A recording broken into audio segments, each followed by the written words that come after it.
नमस्कार बच्चों, Prince coaching classes के यूट्यूब चैनल पर आपका हार्दिक स्वागत है। आज की इस क्लास में उच्च प्राथमिक परीक्षा 2022 के लिए कक्षा 7 विषय गणित का पेपर हल करेंगे। आपकी को मैं पूरा पेपर हल करवाऊंगा, तो इस क्लास को अंत तक पूरा देखिएगा और वार्षिक परीक्षा की अच्छी तैयारी कीजिएगा। मैं आपको विश्वास दिलाता हूँ, ये पेपर आपके वार्षिक परीक्षा में आपको अच्छे अंक दिलवाएगा। यदि आपको पेपर का PDF चाहिए तो उसका लिंक आपको टेलीग्राम चैनल पर मिलेगा। तो आप टेलीग्राम चैनल, जो हमारा टेलीग्राम चैनल है, उसे ज्वाइन कर लीजिए। इसका लिंक आपको डिस्क्रिप्शन में मिल जाएगा। चैनल को आप सब्सक्राइब कर लें, ठीक है, क्योंकि इस चैनल पर आपको कक्षा 7 गणित का पूरा कोर्स निःशुल्क वीडियो के माध्यम से मिलेगा और भी अनेक जो अगली जो क्लासें हैं उनका कोर्स भी आपको इस चैनल पर निःशुल्क मिलेगा। तो चलिए बिना टाइम वेस्ट किए हुए इस पेपर को शुरू करते हैं। तो आपके जो पेपर का समय है वो 2.5 घंटे का है और पूर्णांक आपके 50 अंक का होगा। तो परीक्षा के लिए आपको सामान्य निर्देश ये आपके लिए है, इनको आपको ध्यान से पढ़ना है। पेपर हिंदी मीडियम और इंग्लिश मीडियम दोनों के लिए है, तो दोनों के ही छात्र इस पेपर को देख सकते हो।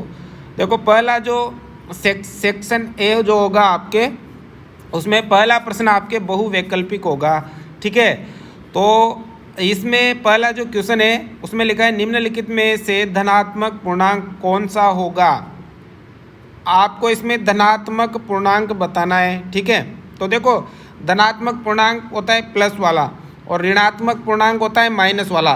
तो देखो, यहाँ पर ये संख्या ही केवल प्लस में है, बाकी सब माइनस में है। तो आपके सी वाला ऑप्शन इसमें राइट हो जाएगा। क्वेश्चन यहाँ थोड़ा मिसप्रिंट था, तो यहाँ पर आप धनात्मक कर लीजिएगा। दूसरा देखो, कौन सी संख्या बड़ी है। आप इन चारों में से सबसे बड़ी संख्या बतानी है। तो देखो, ये ए ऑप्शन इसमें राइट हो जाएगा। 0.5 सबसे बड़ी संख्या है, क्योंकि देखो यहाँ पर पॉइंट के बाद केवल एक ही अंक है। यहाँ 2 है, यहाँ 3 है ना, और यहाँ 4 अंक है और सबके आगे 0 लग रहा है, इसलिए सबसे बड़ी संख्या आपके 0.5 हो जाएगी। तीसरा देखो, संख्या 0, 1, 2, 3, 4 पूर्ण संख्या का माध्य होगा। अब बेटा, माध्य ज्ञात करने का सूत्र होता है आंकड़ों का योग बटा आंकड़ों की संख्या। मतलब ये जितने भी है ना, इनको जोड़ो और जोड़कर ये जितने उसका भाग लगा दो। कैसे, देखो यहाँ पर है आपके 0 में 1 जुड़ेगा, फिर 2 जुड़ेगा, ठीक है, फिर 3 जुड़ेगा और फिर 4 जुड़ेगा। अब इसमें भाग ये कितने हैं, 1 2 3 4 5 है, तो 5 का इसमें भाग लग जाएगा। आप जोड़ो, 0 में 1 जोड़ा 1, 1 में 2 जोड़ा 3, 3 में 3 जोड़ा 6, 6 में 4 जोड़ा हो गया आपके 10। अब 10 में 5 का भाग जाएगा आपके 2 बार। तो इसका जो सही उत्तर होगा वो कितना हो जाएगा, 2 हो जाएगा। अब देखो, अगला है 50 डिग्री पूरक कोण कौन सा है। 50 डिग्री का पूरक कोण बताना है आपको। अब देखो, पूरक कोण क्या होता है, जिन दो कोणों को जोड़ने पर 90 डिग्री हो जाए उन्हें कहते हैं पूरक कोण। दो कोणों का योग 90 डिग्री हो उसे पूरक कोण कहते हैं। अब बताओ, इस अबसद में 50 में कितना जोड़ोगे कि 90 होगा। 40 जोड़ेंगे ना, तो 90 हो जाएगा। तो इसका जो पूरक कोण होगा वो कितना होगा, 40 हो जाएगा। अगला है देखो, त्रिभुज के क्षेत्रफल का सूत्र होगा। तो बेटा, त्रिभुज का क्षेत्रफल ज्ञात करने का सूत्र होता है 1/2 इंटू आधार इंटू ऊंचाई। तो ये डी देखो, 1/2 इंटू आधार इंटू ऊंचाई, ये है त्रिभुज का क्षेत्रफल ज्ञात करने का सूत्र।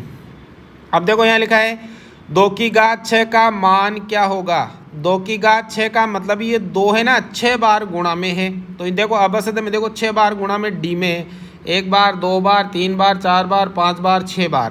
तो इसका जो राइट आंसर होगा वो डी हो जाएगा। मतलब जितनी घात होती है ना, वो संख्या उतनी ही बार गुणा में होती है।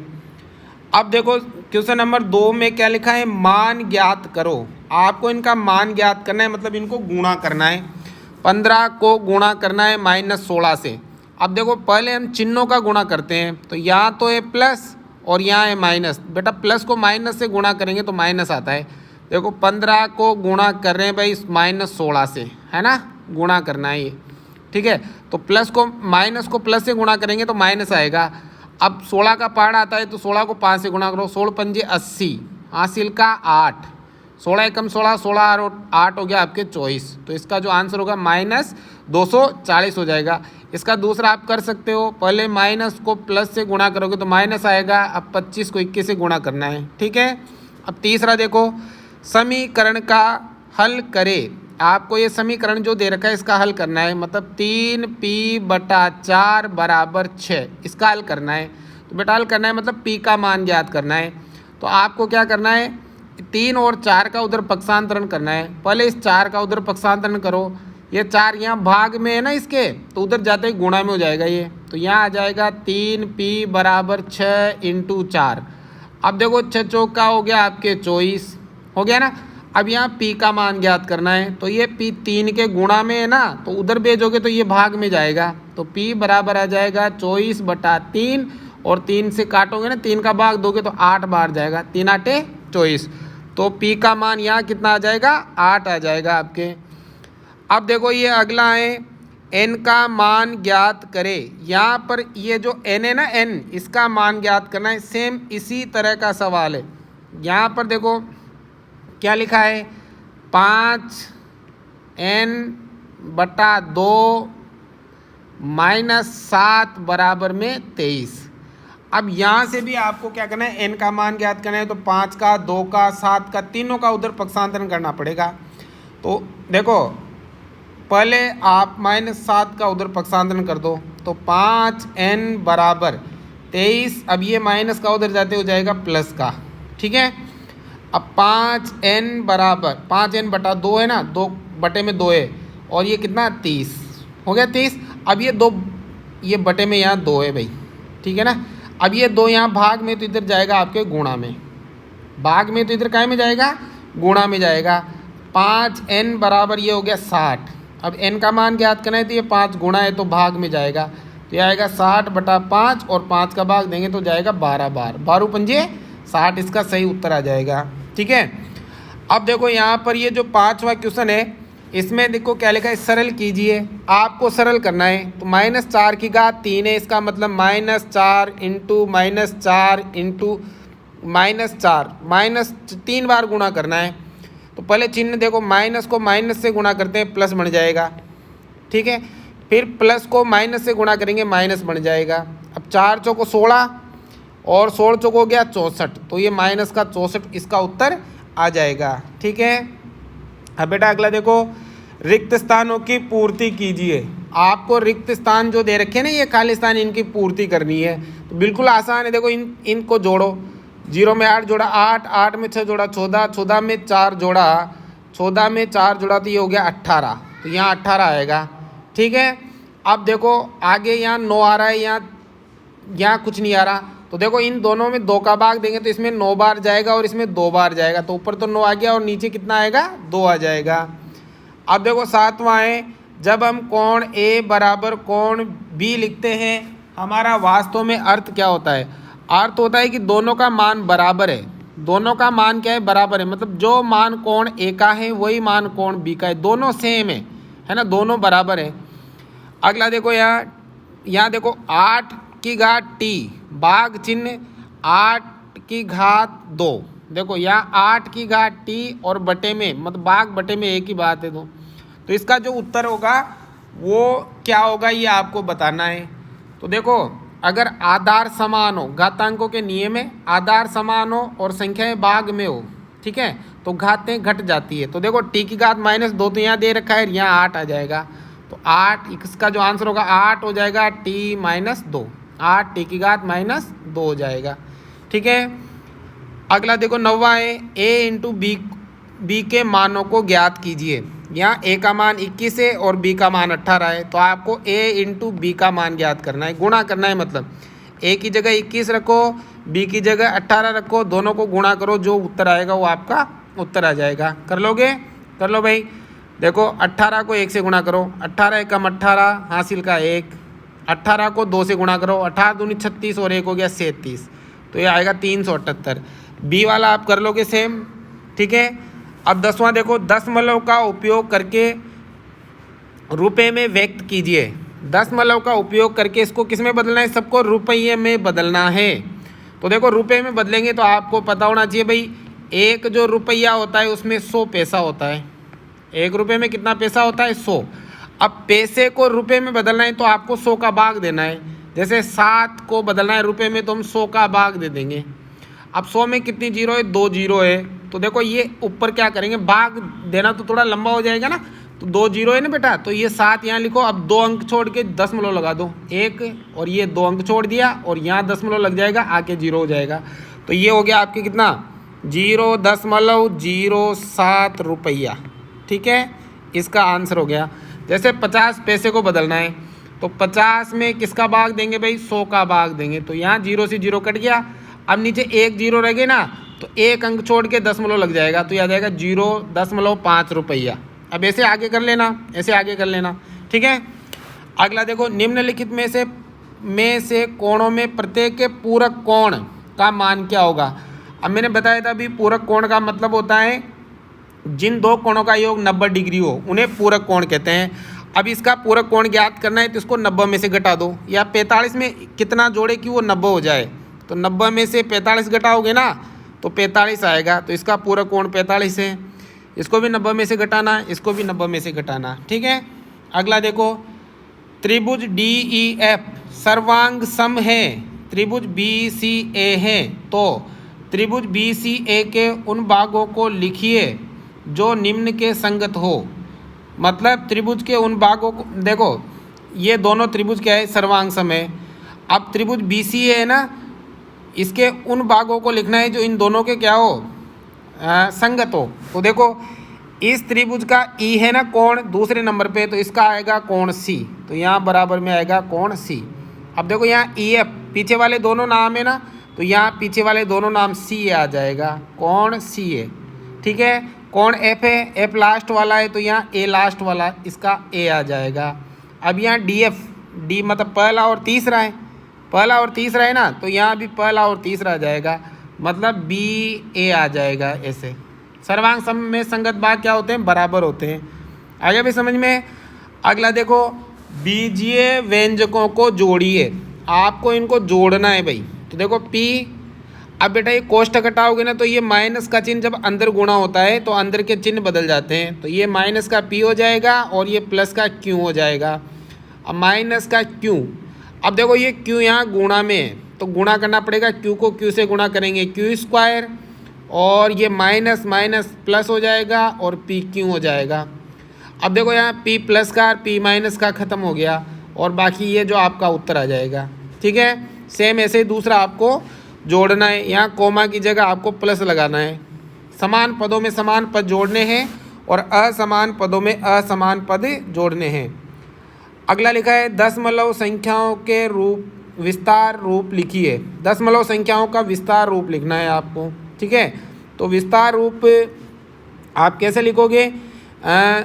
ये 20.03 है। ठीक है, तो जैसे विस्तार रूप लिखना है ना, तो आगे वाली संख्या जैसे यहाँ पर पहले मतलब पीछे, तो आपको यहाँ से देखो दशमलव से आगे की संख्या यहाँ 0 है तो ये 0 आ जाएगा, प्लस यहाँ आपके कितना आ जाएगा? 0 इकाई 1 से गुणा कर लेंगे। ठीक है, अब इधर 2 है ना तो ये 10 से गुणा हो जाएगा, तो ये आ जाएगा, और इधर पॉइंट है ना तो प्लस लगाएंगे, और इधर आगे से देखो 0 से गुणा का हो जाएगा 1 और प्लस 3 गुणा हो जाएगा 10 से, तो ये इसका विस्तार रूप हो जाएगा। ठीक है, अगला देखो, एक क्रिकेट मैच में खिलाड़ियों द्वारा बनाए गए रन इस प्रकार है। माध्य, बहुलक और माध्यक तीनों ज्ञात करने हैं। तो माध्य तो देखो अभी हमने ऊपर सबको जोड़ना है और जितने भी उसका भाग देना है, जैसे 1 2 3 4 5 6 7 8 9 10 11 है, तो सबको जोड़ना है। जितना भी जोड़ आएगा उसमें 11 का भाग दे दो तो माध्य आ जाएगा। अब बहुलक में इसमें सबसे ज़्यादा बार कौन सा नंबर दिखाई दे रहा है आपको? 15। देखो 1 बार है, 2 बार है, 3 बार है, तो 15 सबसे ज़्यादा बार दिखाई दे रहा है, तो बहुलक हो जाएगा 15। जो सबसे अधिक बार आता है वो क्या कहलाता है? बहुलक आ जाता है। अब माध्यक में क्या है, इनको आप आरोही क्रम में जमाओगे, या तो आरोही में या अवरोही में। जैसे पहले 6 आ जाएगा, है ना, फिर 8 आ जाएगा, फिर 10 आ जाएगा, फिर 10 आ जाएगा, फिर 15 आ जाएगा, 15 आ जाएगा, 80 आ जाएगा, ऐसे आरोही क्रम में जमा। और जो सबसे बीच में आएगा ना वो इसका क्या होगा? माध्यक हो जाएगा। ठीक है, फिर भी अगर डाउट हो तो आप मुझे कमेंट में लिख सकते हो। अगला देखो 16, समीकरण बनाकर उन्हें हल करके अज्ञात संख्याओं को ज्ञात कीजिए। देखो यहाँ पर आपको समीकरण बनाना है और अज्ञात संख्या को ज्ञात करना है। देखो एक संख्या के 8 गुने में 4 जोड़िए, आपको 60 प्राप्त होंगे। एक संख्या के 8 गुणे में, मान लो संख्या x है, अब x का 8 गुणा करो, ठीक है, और उसमें 4 जोड़ दो तो कितना बनेगा, 60 बनेगा। अब 4 का उधर पक्षांतरण कर देंगे तो 8x हो जाएगा, तो देखो गुणा करने पर 8x हो गया, और ये हो गया 60, ये प्लस का उधर जाएगा तो माइनस का, 8x हो गया, और ये बच गया आपके 56, है ना। अब ये 8 गुणा में तो भाग में जाएगा, तो x बराबर हो जाएगा 56/8, 8 का भाग दोगे तो x का मान 8 7 56, 7 आ जाएगा। तो वह संख्या क्या हो जाएगी, 7 हो जाएगी। 7 का 8 गुणा कर लो, 7 8 56, और उसमें 4 जोड़ दो तो कितना आ गया, 60 आ गया। ठीक है, अब यहाँ एक संख्या का 1/5 -4 बराबर 3 देता है। एक संख्या की जगह x मान लो, का मतलब गुणा होता है, तो x का 1/5 माइनस x का 1/5 माइनस 4 बराबर कितना देता है, 3 देता है। ठीक है ना। अब देखो यहाँ पे तो हम क्या करेंगे, माइनस वाले को उधर भेज देंगे, तो x का मतलब गुणा 1/5, और ये हो जाएगा 3 + 4, तो ये तो हो गया 7। अब 1/5 को उधर भेजोगे ना तो उल्टा हो जाता है ये, तो 7 × 5 आ जाएगा 35, तो इसका उत्तर 35 हो जाएगा। ठीक है, अगला देखो संख्या को प्रतिशत में बदलिए। तो बेटा इनको प्रतिशत में बदलना है, तो सीधी सी बात है, प्रतिशत में 2/7 को किस में बदलना है, प्रतिशत में बदलना है। तो बताओ भिन्न को आपको प्रतिशत में बदलना है तो क्या करना पड़ता है, बताओ। भिन्न को प्रतिशत में बदलने के लिए क्या करते हैं भाई, भिन्न को प्रतिशत में बदलने के लिए 100 से गुणा करते हैं। ठीक है, तो गुणा करेंगे तो ये आएगा 200/7%। ऐसे सब में आपको करना है। ठीक है, अगला देखो, ठीक है ना। अब ये कुछ क्वेश्चन आप भी करना, ठीक है, वरना ये क्लास काफ़ी लंबी हो जाएगी। ठीक है, अब 20वां बता देता हूँ मैं। देखो आकृतियों में अज्ञात x और y का मान ज्ञात कीजिए। यहाँ पर x और y का मान ज्ञात करना है आपको। तो देखो यहाँ पर पहले y का मान ज्ञात, इन दोनों कोणों का योग होता है 180 डिग्री। ये दोनों कोण है ना, उनको जोड़ोगे तो 180 होता है। तो 180 में से 120 घटाओगे तो 60 डिग्री आ जाएगा, तो यहाँ आ जाएगा आपके 60। 180 होता है रेखिक कोण युग्म होता है, ये रेखिक कोण युग्म। ठीक है, अब देखो ये x का ज्ञात करेंगे तो त्रिभुज के तीनों कोणों का योग कितना होता है, 180। तो 180 होता है त्रिभुज के तीनों कोणों का योग। तो हम क्या करेंगे, इन दोनों को 180 में से घटा देंगे, तो इन दोनों का जोड़ करो, 50 में 60 जोड़ा तो 110 हो गया। अब 180 में 110 घटाओगे ना तो ये आ जाएगा 70, तो यहाँ पर 70 डिग्री आ जाएगा।